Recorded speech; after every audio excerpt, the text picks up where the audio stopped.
Welcome to another episode of People in Politics here on the Metropolis channel. This is a special edition of People in Politics. We're very honored to have Chairman of the Ohio Republican Party, Matt Borges, here with us.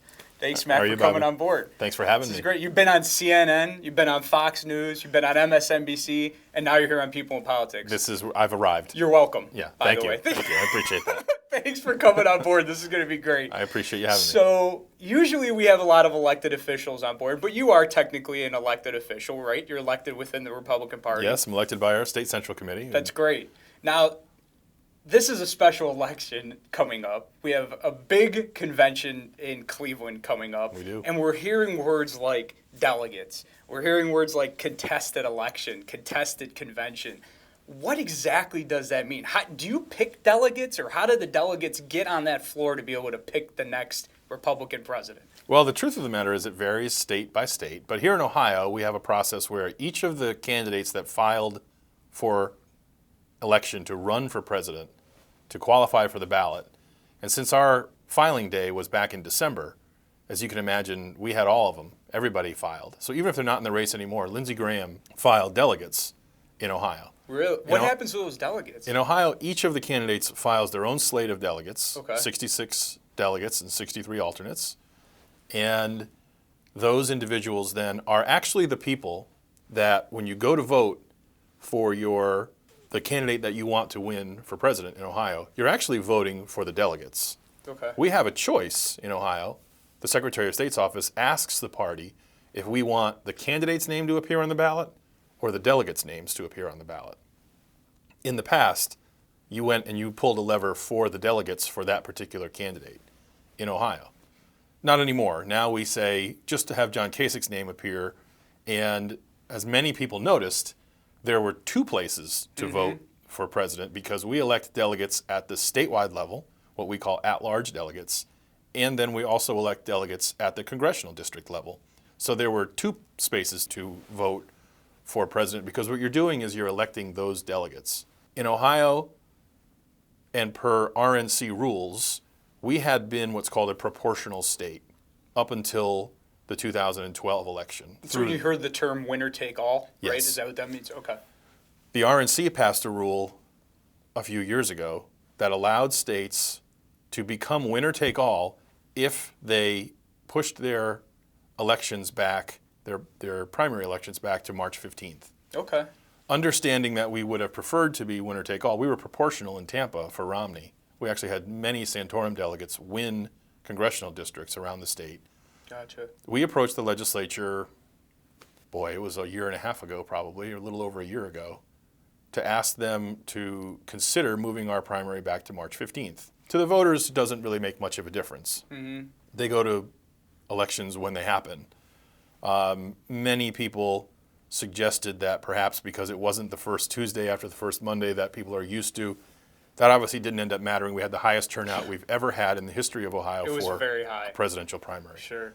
But by moving it to March 15th, we allowed those delegates to be awarded winner take all. In other words, if you win the state by one vote, all 66 of your delegates and 63 of your alternates go to the convention and represent you on the floor in Cleveland. Wow. So it was a fairly big risk for us, as you can imagine. We pushed all our chips into the middle of the table. We endorsed John Kasich. We moved the primary. We changed the rules with the understanding that he would win the primary here, and then all of his delegates would go to the convention, and that's exactly what happened. It was a big gamble to take a year and a half ago, right? I mean, one worth taking. Yeah, but how could you have possibly known this election was going to turn out to be this way? I mean, Donald Trump taking the positions that he's taking. No one could have. Nobody, right? I mean, it's completely unpredictable. But a bet on Governor Kasich is a safe bet, and you don't win big if you don't bet big. So we bet big on the governor, and he got all 66 delegates, and I'm glad he's got them. Good for you. That's fantastic. So we're hearing the word brokered convention, which I'm hearing now is like the old term. That's right. Yeah, the contested Yes. convention at this point. Absolutely. So let's say Donald Trump doesn't get all the delegate votes that he needs to be able to secure the nomination, and it goes to a contested convention in Cleveland, where we're at here right now. Yep. It's going to be very exciting. It's going to be very nerve-wracking. You're going to be in the middle of it. You're the chairman of a battleground state. Yep. How does that factor in? How does that convention work? Is it just 5 old guys sitting in the back smoking cigars that say, I want this guy to be president? Or how does that end up working? What you just described with the smoke-filled back room, that's the brokered convention way. And so when Of the past. people use that arcane term because it just has become part of the lexicon of conventions and whatnot, but that's not actually what we do anymore. Sure. In order to be the nominee at the convention, you have to have a majority of the delegates that go to that convention, the 2,470 or so, but who's counting, delegates that go to the convention. You have to end up with 1,237 is the magic number. Sure. 50% plus one of the delegates that go to the convention must end up casting a vote for you in order for you to gain the nomination. There are several different thresholds of how you even become a name that gets entered into nomination, and so that's something that we're dealing with. And these are all rules making before the all convention. rules, and it's the rules committee that meets the week before the convention in the city of the convention, and that passed a number of rules in 2012 that may or may not be germane to the convention in 2016 here in Cleveland. Wow. So people are arguing about this Rule 40 and other things that have been put into place in the past. Those were put into place specifically for that convention. And as I've explained to a few folks, it's the rule until it's not the rule anymore. So Rules Committee will meet the week before here in Cleveland, and we'll set the rules for how this nomination process will go. I agree with you that the most likely scenario right now is that we will not have a nominee who can win on the first ballot at the convention here in Cleveland. Okay. Therefore, we follow a process by which we then go to subsequent ballots.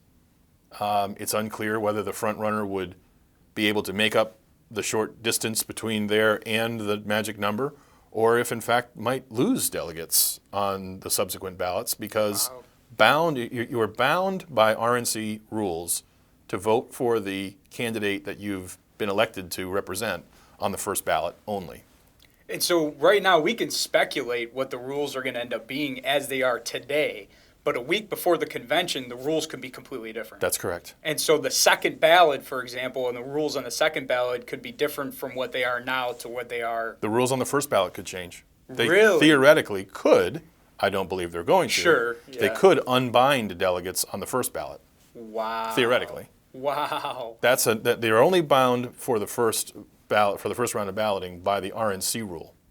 And so if the RNC changed its rule, then that could conceivably unbind those delegates. Wow. I don't know what's going to be more exciting right now. We're going to have possibly the Cavs in the finals. They just clinched the playoffs, and we're going to have chaos at the Q in regards to the RNC convention, or at least it could be. Now, you are a supporter of Governor John Kasich, correct? Yes. And so this would be a big deal for a contested convention because that might be able to get John Kasich in as the nominee at that point. Yeah, I think, so you look at conventions past, and Mitt Romney and John McCain and George Bush and Bob Dole and on and on and on all made it to their respective conventions with a majority of the delegates. Sure. If the front runner in this election, or at least the front runner at the time, at this moment, doesn't make it to the convention with a majority of the delegates, that is nobody's fault but that candidate's. Yeah, absolutely. And so therefore then it goes to this process that everybody knew about going into the scenario.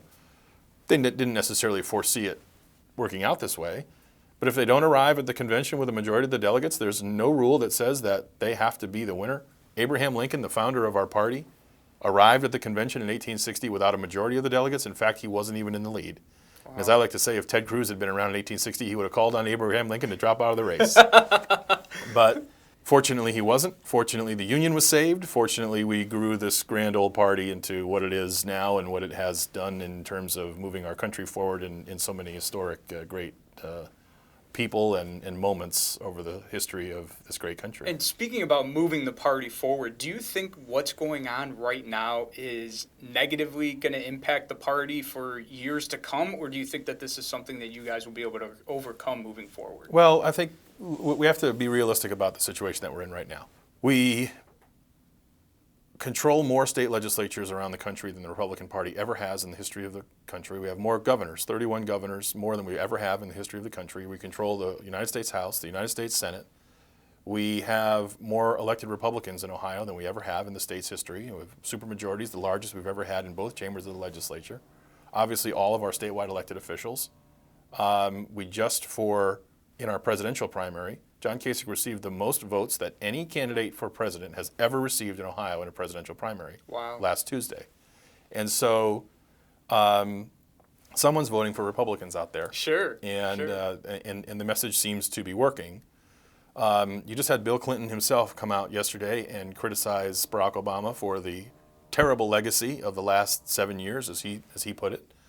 And so I think there's a recognition that we need to move this country in a different direction. There is definitely a competing and not a unified front at the moment about what direction that needs to be in. I think each three of the three candidates that are left represent a completely unique point of view about how to get the country moving in a different direction. Ted Cruz represents the pendulum swinging completely the other way. Be just as staunchly conservative and unbendingly conservative as Barack Obama was liberal.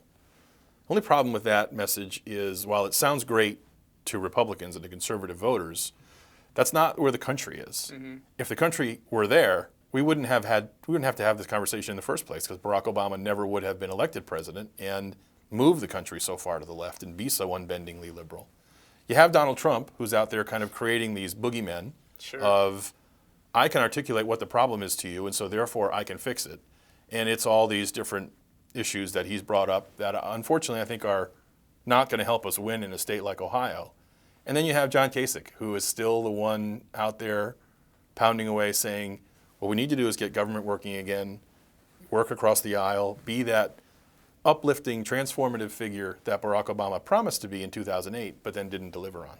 Yeah, exactly. Now, do you think John Kasich can win a contested convention? Absolutely. In fact, a very informal but published poll of the delegates that would be going to the convention make him the most likely scenario in a contested convention to emerge as the winner. Wow, this is going to be exciting in Cleveland. Now, you're a young man. You've been in this position now for, what, about 5 years? It will be 3 years in April. And Has it only been 3 years? And honestly, for me, it's hard to believe it's been that long. Yeah, it probably feels like 30 years now. Yeah, it does. So, do you live in Columbus? Yes. You live in Columbus? We live in Bexley, just actually within Columbus. Bexley is completely surrounded by Columbus. And how do you have this wonderful, great family, and how do you do all this traveling, and you have your job as a chairman, and then you're supporting, Governor Kasich for president. Mm-hmm. How do you control everything all together? It's certainly challenging. It helps to have an understanding family and wife, as you know very well. Absolutely. And she's been terrific.